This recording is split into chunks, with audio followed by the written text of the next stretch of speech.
नमस्कार, स्वागत आहे तुमचं माझ्या यूट्यूब चॅनलमध्ये, ज्याचं नाव आहे स्वामी भक्ती मराठी.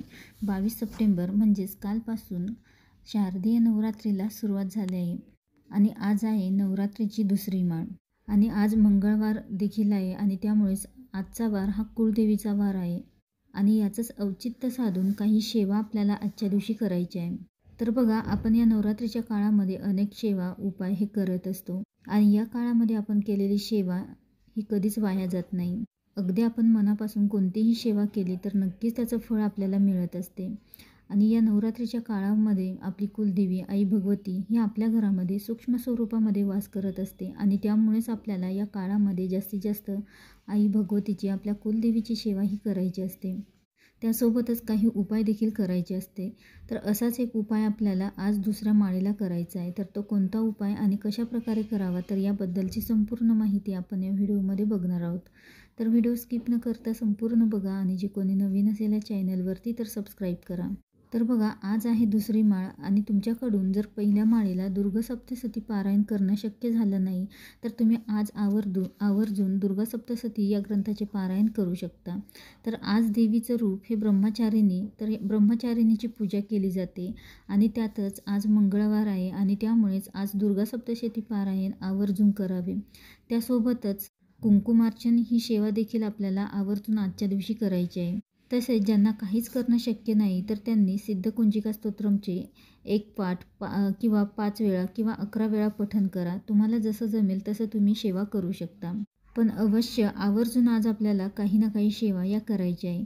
तुमची कुलदेवी ही कोणतीही असो तरीही तुम्हाला सिद्धकुंजिका स्तोत्रमचं पठण करायचं आहे, नवार्णव मंत्राचं पठण करायचं आहे आणि यासोबतच दुर्गा सप्तशती या ग्रंथाचे देखील पारायण करायचं आहे.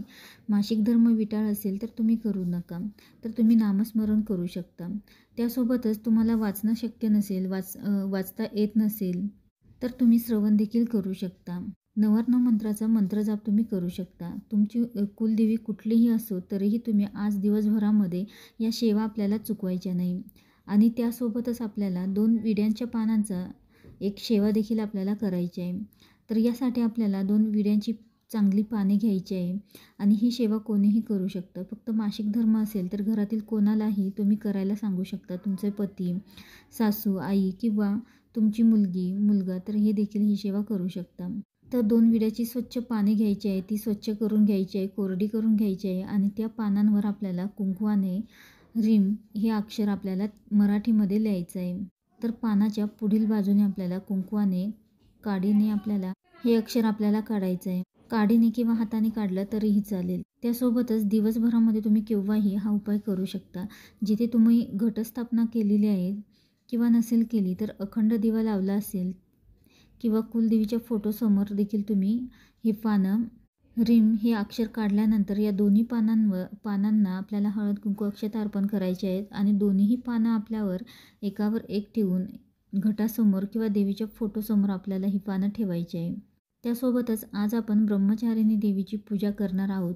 तर ब्रह्मचारिणी देवीचा एक बीजमंत्र आहे, तर तो देखील आपल्याला म्हणायचा आहे. तर तो मंत्र असा आहे, ह्रीं श्रीं अंबिकाय नमः. तर या मंत्राचा तुम्ही जप करू शकता. 108 वेळा जप करू शकता किंवा नाही जमलं तर तुम्ही 21 वेळा, 51 वेळा किंवा 11 वेळा देखील तुम्ही करू शकता.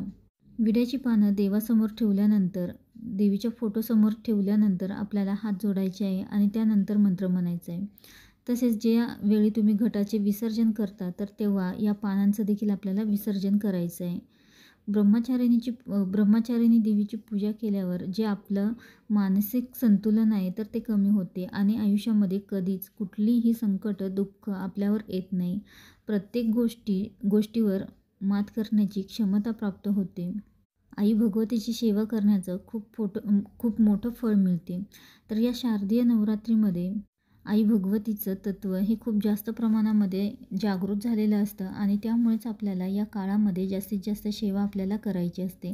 तर आवर्जून आज दिवसभरामध्ये केव्हाही संध्याकाळपर्यंत तुम्ही 2 विड्यांच्या पानाचा हा अत्यंत प्रभावी उपाय करून बघा.